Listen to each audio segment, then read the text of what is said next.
আজ আমি করে দেখাবো গুরজালি মাছের ঝাল।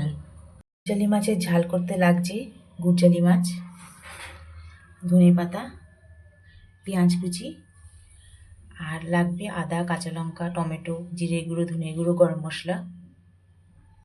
মাছগুলো লবণ হলুদ দিয়ে উষ্ণ গরম জলে ধোয়া আছে। এরপর এর মধ্যে আবার দিচ্ছি হলুদ গুঁড়ো। হলুদ গুঁড়ো অল্প দেবো, বেশি দিলে মাছ ভাজার সময় পুড়ে যায়। দেবো লবণ। লবণ হলুদ মাখিয়ে মাছগুলোকে 10 মিনিট মতো রেখে দেবো, তাতে মাছের ভেতরে লবণটা ভালো মতো ঢুকে যাবে। ভালো মতো লবণ আর হলুদ মাখিয়ে নিয়েছি মাছগুলোর মধ্যে। এবার মাছগুলো থাকবে 10 মিনিটের জন্য। ওদিকে আমি মশলাটা করে নেব। কড়াইটা গরম হয়ে গেছে, এর মধ্যে এবার দিয়ে দেবো সর্ষের তেল। তেলটা গরম হয়ে গেছে, এবার এর মধ্যে মাছগুলো দিয়ে দেবো। 3টে করে মাছ দিয়ে দিয়েছি। 3টে করে মাছ ভেজে নেব। মাছগুলো এই পিঠ ভাজা হয়ে গেছে, এবার মাছগুলোকে উল্টে দেবো। মাছগুলোকে উল্টে দিলাম। এবার মাছের ওই পিঠটাও ভেজে নেব। মাছের 2 পিঠ ভাজা হয়ে গেছে, এবার মাছগুলোকে তুলে নেবো। এইভাবে বাকি মাছটাও ভেজে নেব। মাছ ভাজার তেলের মধ্যে তেজপাতা দিয়ে দিয়েছি, আর দিয়ে দেবো কালো জিরে। ফোড়নটা একটু ভাজা ভাজা হতে এর মধ্যে দিয়ে দেবো পেঁয়াজ। পেঁয়াজগুলো একটু ভাজা ভাজা করে নেবো।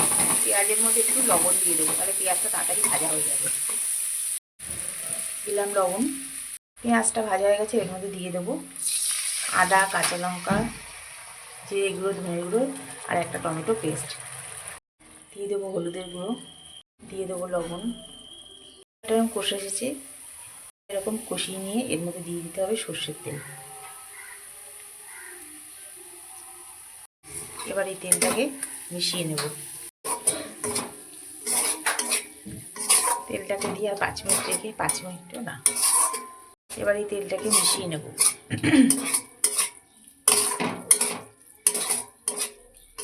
1 মিনিট মতো রেখে এর মধ্যে দিয়ে দেবো একটু গরম জল, উষ্ণ গরম জল। মশলাটা কষে গেছে, এর মধ্যে দিয়ে দেবো জল। এই ঝোলটা একটু ফুটে আসলে এবার এর মধ্যে মাছগুলো দিয়ে দেবো। এবার এর মধ্যে দিয়ে দেবো এবার মাছগুলো দিয়ে দেবো, ধনে পাতাগুলো দিয়ে দেবো। এবার মাছগুলোকে একটু ফুটতে দেবো। মাছ আমার রেডি। গুরজালি মাছের ঝাল আমার রেডি। এই রেসিপিটি যদি আপনাদের ভালো লেগে থাকে, তাহলে একটি লাইক, কমেন্ট, শেয়ার দিয়ে আমার চ্যানেল মনের ইচ্ছেকে সাবস্ক্রাইব করার অনুরোধ রইল। আজকের মতো এই পর্যন্ত, আবার আসবো নতুন কোনো রেসিপি নিয়ে।